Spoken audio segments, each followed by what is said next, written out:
me close to... Vai. Olá, esse é o PodPutz, o seu podcast de tecnologia e segurança. Amigos profissionais unidos pela tecnologia e segurança. Meu nome é Heitor, trabalho na área de segurança da informação e está no ar mais um Node. Esse é o 7º episódio da 3ª temporada do PodPutz. Está aqui comigo meu amigo Bruno. Salve, Bruno, tudo bem com você? Salve, Heitor. Primeiramente, deixa eu começar pedindo uma retratação aos nossos ouvintes, porque deu problema de novo na câmera e já vamos sem a imagem de novo, mas não deixamos de gravar, né, Heitor? O importante é não parar, né, Bruno? Com certeza. Amigos, abram Windows, mas fechem as portas, que o episódio começou. E Bruno, qual que é a boa de hoje? Então, hoje a gente resolveu vir com uma proposta que é um pouco de cada tema, um pouco de um tema que eu gosto, um pouco de um tema que o Heitor já gosta mais. E eu, como eu já tenho uma visão um pouco mais geral, mais assim, mais genérica desses universos aí que a gente trafega dentro da TI, hoje eu resolvi trazer um tema muito discutido, muito debatido, independente da área que tu trabalhe dentro da tecnologia, que se chama orçamento. Bom, quem é gestor sabe o quanto é difícil planejar um orçamento de TI. Quem é técnico sabe o quanto é difícil chorar para o gestor liberar um orçamento ali para fazer alguma coisa. Oh, Mas assim, Heitor, por que a gente fala tanto do orçamento de TI? Por que ele é tão relevante? Bom, vamos começar pelo fato de que o orçamento da tecnologia hoje ele é basicamente fundamental para assegurar que uma organização consiga manter em dia suas operações. Pense assim, hoje a tecnologia, na minha visão, ela é a espinha dorsal de qualquer empresa nos tempos modernos. Independente do core da empresa, todas as empresas têm que ter tecnologia. Tem que ter um servidor, tem que ter hubs, tem que ter switches, tem que ter computadores. A não ser que seja assim, ó, uma vendinha. Uma vendinha, não, vamos botar assim, um mercadinho pequeno num canto da cidade. Aí talvez não tenha um computador. Mas se for uma padaria um pouquinho maior, já tem um computador ali no caixa com um sistema de controle. Então, sabe, a tecnologia hoje se tornou essa espinha. E a gente tem que ter o orçamento disso, tem que ter um planejamento de como isso vai gastar. Porque se. Primeiro pensa assim, se tu vai investir em tecnologia, tu comprou um equipamento hoje, amanhã ele está desatualizado. E depois de amanhã já tem um novo. Então tu tem que ter um orçamento para que tu compre um equipamento top de linha para que ele te dê uma durabilidade melhor. e não é barato, né? Nunca é, nunca é.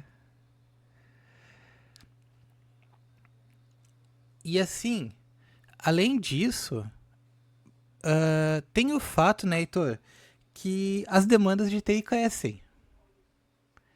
Vamos falar assim, ó. Se a gente está falando de infra, a empresa vai crescer, tem que ter mais switches, tem que ter mais cabeamento, tem que ter mais computador. Tudo isso tem que ser orçado antes, tem que ser pensado antes de gastar. Fora a parte de segurança, que aí o Heitor sabe falar melhor que eu o quanto a gente tem que investir dia após dia para conseguir se manter seguro. Ô Bruno, pegando esse gancho, aproveitar, não sei se você vai falar de OPEX e de CAPEX, ou eu posso fazer um adendo sobre isso aqui rapidinho. Manda ver. É que quando a gente fala de investimento, tem dois conceitos, né? Tem o OPEX e o CAPEX. Aí falando de orçamento de TI, que é esse tema que você trouxe para a gente hoje, o CAPEX ele seria todo o gasto voltado para o investimento da empresa, né? Aqueles ativos de longo prazo, é o que a empresa vai usar por vários anos. Para dar algum exemplo para ficar mais fácil. Se você compra os servidores, o hardware, os switches que você falou, ou você compra licenciamento de software, aquele que é perpétuo, né, vitalício, comprar licenças. Entra também construção de data center, esse tipo de coisa. Já o OPEX, ele abrange custos operacionais. O que que isso quer dizer, né? Eles são aqueles custos, aquelas despesas que são recorrentes e que a empresa precisa pagar para manter a operação. Então, pensando no orçamento de TI, o que que a gente vai incluir aqui? É uma assinatura de um serviço de nuvem, o salário da equipe de TI, o custo de energia, custo de refrigeração do data center, serviços gerenciados, são essas coisas. Era só esse adendo, Bruno, mas continua aí, manda bala. Então, Heitor, seguindo essa tua linha de raciocínio, vamos pensar assim, por exemplo, a questão do CAPEX. Se tu tem um orçamento bem planejado, tu consegue oferecer, acho que a palavra não sei bem essa, mas uma flexibilidade necessária para que tu possa inovar, para que tu possa buscar novas tecnologias que vão te dar uma vantagem competitiva. Como tu mesmo falou, um software que hoje a gente está utilizando, ele pode ser um pouco limitado. E se tu buscar no mercado um software melhor, ou daqui a um pouco um bom especialista no software open source que consiga construir essa estrutura dentro da tua empresa de uma forma otimizada, vale muito a pena. Tu ganha vantagem de mercado com isso. Verdade. Então, bom, além disso, outro ponto que eu acho bastante considerável é que assim, ó, um bom orçamento de TI, ele tem que ser uma visão a longo prazo. Vamos dizer assim, ó, tu não faz o orçamento de TI pensando no computador que tu vai comprar daqui 6 meses. Não. Tu tem que já fazer o orçamento pensando no computador que tu vai usar, que ele vai ter uma garantia de 3 anos por base, geralmente é a garantia dos fabricantes quando é planos corporativos. E principalmente, se tu vai ficar com o computador por 3 anos, a tecnologia que tu tá comprando nesse equipamento, ela é a melhor para daqui 3 anos ainda tá atendendo dentro do que tu espera. Então, para te pensar nisso, tem que ter uma visão boa a longo prazo. Bruno, posso fazer uma pergunta nesse tópico que você falou? Claro. Para você, compensa mais comprar o equipamento ou alugar quando a gente está falando de endpoint, de máquina para o colaborador mesmo? Boa pergunta, Heitor. Na É que tem uma verdade, divergência, eu nunca vi um consenso nisso. isso, na verdade, assim, ó, é realmente, esse é um ponto de debate longo, mas assim, eu vejo que tem os dois lados. Por exemplo, tem muita empresa que ainda opta por ter ativos. Não é uma questão de custo, eles preferem ter o custo, mas seguindo a política da empresa. Mas se tu for pensar numa questão de custo-benefício, eu vejo que a locação, hoje os leasing de equipamentos, são mais vantajosos. Leasing é aquele que você tem a opção de trocar por outro mais novo depois, ou você pode comprar no final do contrato, é isso? Exatamente. Tu pode ou comprar, terminar adquirindo, mas o que, que a maioria faz? Eles recebem o equipamento novo, utilizam, no final do período da garantia devolvem para o fabricante em troca de receber outro novo com uma diferença de valor. É E, bom que está claro, sempre atualizado, né? sim, durante esse período tu paga um pequeno valor mensal ali, mas é interessante, como tu mesmo está dizendo. Tu te mantém Eu sempre pensei com o agora, parque atualizado. a resposta dessa pergunta, então, se compensa você comprar ou alugar, depende do seu orçamento de TI no que tange o CAPEX ou o OPEX. Se você tiver mais OPEX, você aluga. Se tiver mais CAPEX, você compra, né? É verdade. Tudo depende do orçamento. Por isso que a gente está falando tanto que o orçamento é importante. E tem muita gente que às vezes não entende, mas assim, ó, se tu acha vamos dizer assim, uma solução que tu economize um pequeno valor diário no teu orçamento. Ah, mas é um pequeno valor no dia. Pois é, mas no montante lá, ele sempre faz a diferença. Isso com certeza. Tem muita gente que às vezes não pensa nisso, mas isso faz diferença. Principalmente quando tu for lá negociar depois o salário com o chefe. Se tu é o cara que ajudou a diminuir orçamentos, isso soma muito. Pois é, né? Bom, então, eu vejo que assim, ó, como a gente está falando de orçamento, eu entendo que essa alocação adequada dos recursos financeiros, ela contribui para um controle muito importante. A gente tem que saber planejar, não só, falando assim, planejar não só a questão financeira, mas planejar como vai ser essa estrutura, para daí poder orçar corretamente o que a gente vê à frente. Ainda hoje, as empresas conseguem sim, ó, vamos dizer assim, evitar muitos gastos inesperados quando eles alocam os recursos de uma maneira mais eficiente. Pensa assim, todo o recurso que tu conseguir otimizar, que ele não fique em excesso, mas também não fique faltando, o que seria o excesso tu consegue direcionar para outras coisas. O problema é quando fica faltando, que tu tem que tirar de alguma coisa que está mais justa para completar. Então, o ideal é sempre, sempre tu tentar o máximo possível que ele fique ali, ó, sob aquela medida. E aí entra aquilo que eu estava falando antes da visão de longo prazo. Bah, será que o setor não vai aumentar? Será que se a gente deixar apenas 10% a mais no orçamento do ano que vem, contempla um aumento de setor, aumento de aquisição, de estrutura? Ou será que o orçamento de segurança, né, Heitor, que a gente manteve exatamente igual nos últimos 3 anos, tá contemplando a segurança? Será que não valeria a pena botar uns 20% a mais ali para comprar um firewall novo, para dar uma reforçada? Pois é, né? Sempre preciso. É o que eu também penso.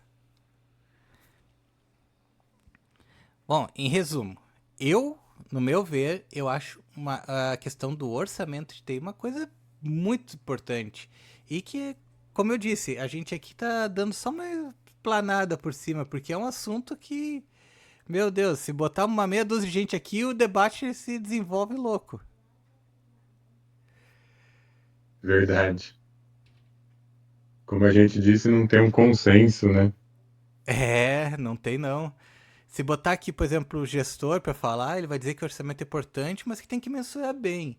Se pega, por exemplo, o pessoal da técnica, o orçamento é importante quando pega junto, quando dá uma vantagem para eles.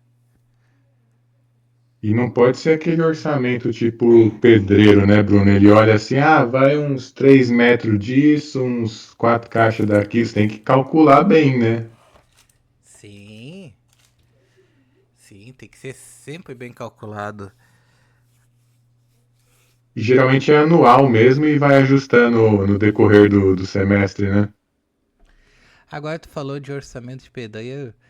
Já reparou que o orçamento de TI, geralmente, quando a gente vai fazer alguma coisa maior, sempre acontece o mesmo efeito?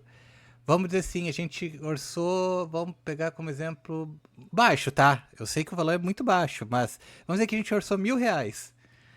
Aí tu começa a fazer, vamos mexer todo o data center. Aí, poxa, vai precisar de mais cabo, já veio 1.200. Bah, esse equipamento não deu certo, vamos ter que pegar outro equipamento. 2.000. Bah, vamos ter que meter o esse pra terminar isso aqui. 2.500. E assim se vai. É que se você chutar baixo e errar, vai ser um problema no futuro. Se você chutar alto e não for aprovado, vai ser um problema agora, né? Exatamente. O ideal é acertar o chute, né? O mais próximo possível. Esse é o trabalho de quem tá na linha de frente do orçamento, né? É acertar o chute. Boa, bem colocado. E Bruno, aproveitando o Node de hoje, você está falando aí de orçamento, a gente falou de investimento, eu gostaria de puxar um gancho e falar sobre o incidente da CrowdStrike. Faz um pouco mais de um mês, está fazendo um mês aniversário aí o incidente. Ele foi noticiado como apagão cibernético. Eu não gosto desse termo. Eu entendo que ele é comercialmente impactante, aí acaba pegando, né? Mas não teve apagão, né? Mas tudo bem. É, É tipo aquele termo hacker do bem, lembra que eu falei que que eu acho inapropriado? Eles caras inventaram agora o apagão cibernético. Beleza. O que você achou desse termo, Bruno? Heitor, e não foi bem um apagão, mas foi muito estranho o que aconteceu. Pá, tu acompanhava as notícias e tu vê tela de aeroporto com tela azul, Sim. locais assim grandes com tela azul. Realmente foi muito estranho o de ver aquilo. Eu não denominaria como apagão, mas que foi uma coisa muito assim, foi. Sim, é uma coisa que vale a pena comentar é que a ação da CrowdStrike ela caiu 11% depois dessa falha cibernética aí que afetou várias máquinas ao redor do mundo. Você imagina, além do susto das máquinas lá dando tela azul, imagina, tipo, a empresa começou a cair o valor, os investidores ficaram super desesperados ali, porque foi um incidente grave, ele afetou até as ações da empresa pelo impacto que teve. Não sei se você chegou a acompanhar essas notícias também. Eu já fiquei pensando, tu imagina se tem um Windows num carro da Tesla e dá essa tela azul na hora? Pois é, rapaz, ainda bem que não tivemos esse problema, né? Pois é, Mas mas. pra- vou recapitular para quem está ouvindo a gente, estou falando aqui CrowdStrike, né? Primeiro, o que é a CrowdStrike?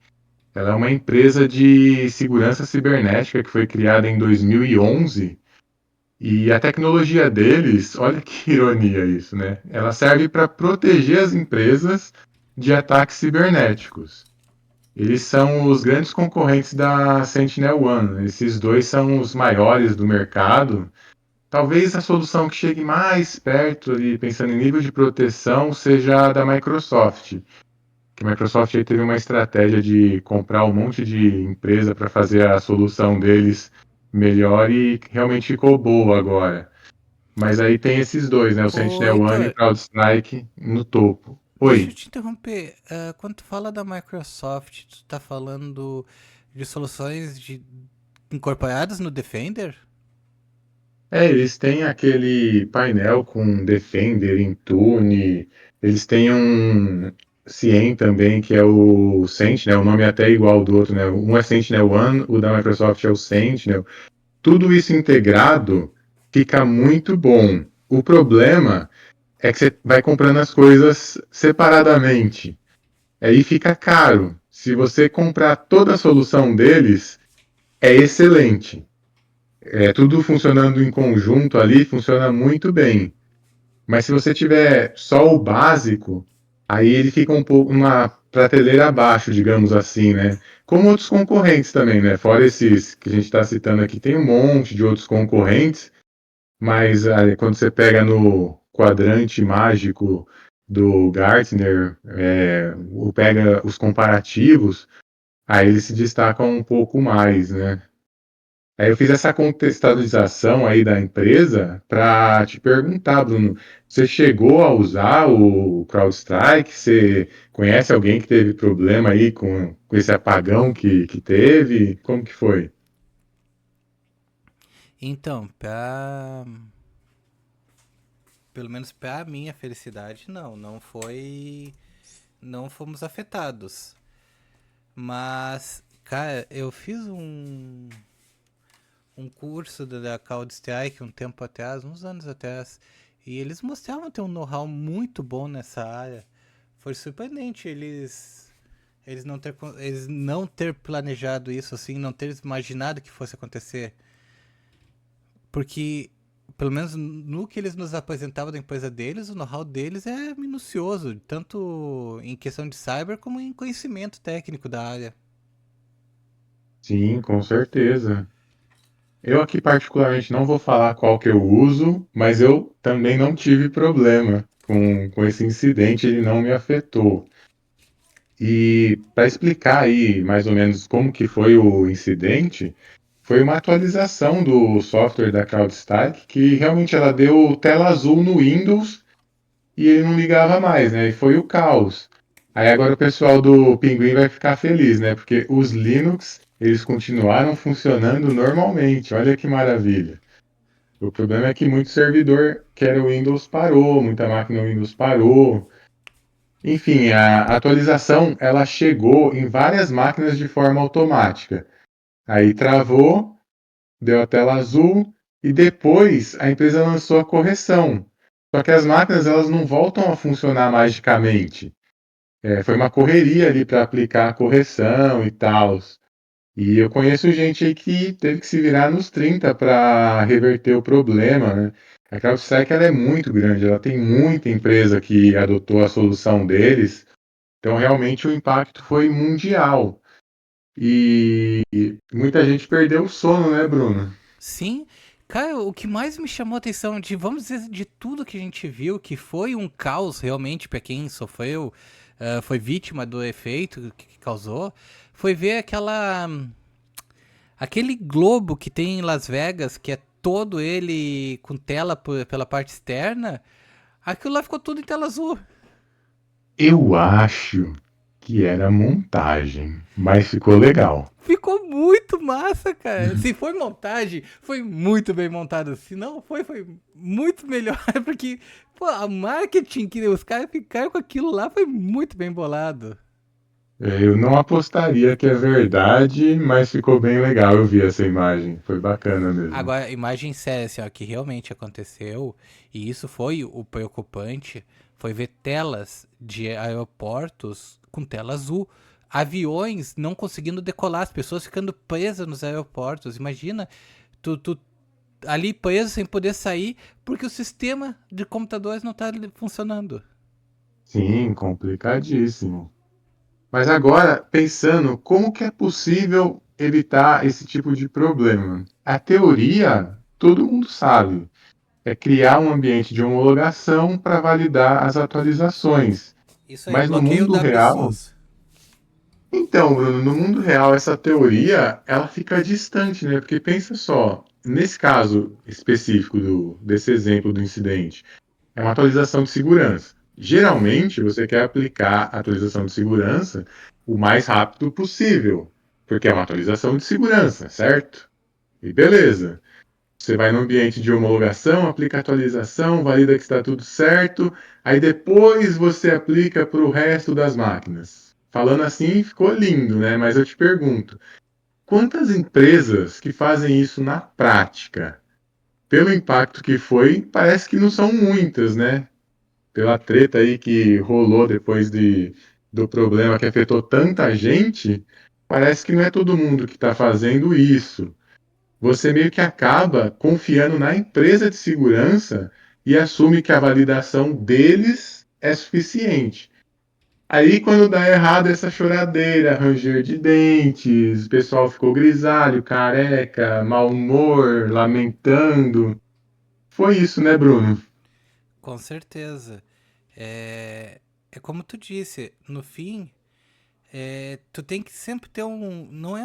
Não vou dizer que é o que tu sugeriu, porque eu também acho que isso aí nem todo mundo vai ter corrida pra fazer. Mas tu tem que ter um limitador. A atualização ela não pode vir cru assim, ó. Ah, vamos atualizar, já joga tudo pra frente. Já sei, já deve ter uma meia dúzia querendo me matar pelo pescoço. Dizendo assim, como não? Tem MDM pra isso. Eu acho sim que tem que ter um ponto ali que a atualização pegue e depois tu repassa pra tua rede. Até porque tem muitos softwares que estão em ambiente de produção que não são compatíveis com todas as atualizações. Tu tem que ter certeza que aquele software não vai bugar ali com o que tá vindo da Microsoft, do antivírus ou de alguma outra atualização.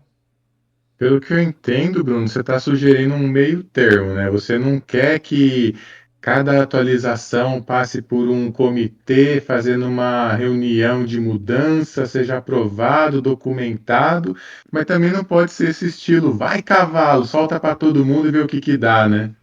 Exatamente. Perfeito, Heitor. Fica aí a dica, esse desafio de ponderar para continuar funcionando e aplicar as correções o mais rápido possível, né, Bruno? Desde que medidas. Para que não aconteça essas telas azul aí. Foi complicado mesmo.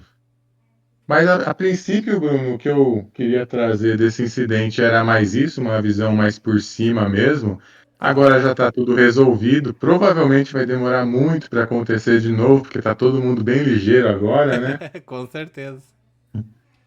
Aí eu queria ouvir de você as suas considerações finais.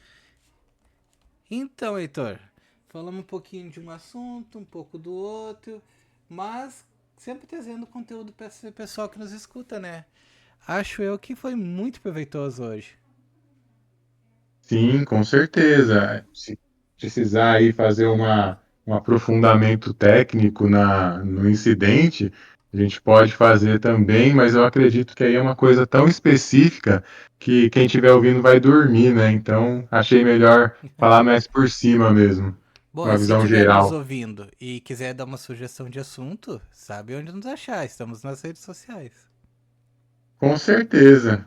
Então é isso, Bruno. Eu agradeço aos amigos profissionais unidos pela tecnologia e segurança. Obrigado pela audiência. E diz aí, já fizeram o backup hoje? Valeu!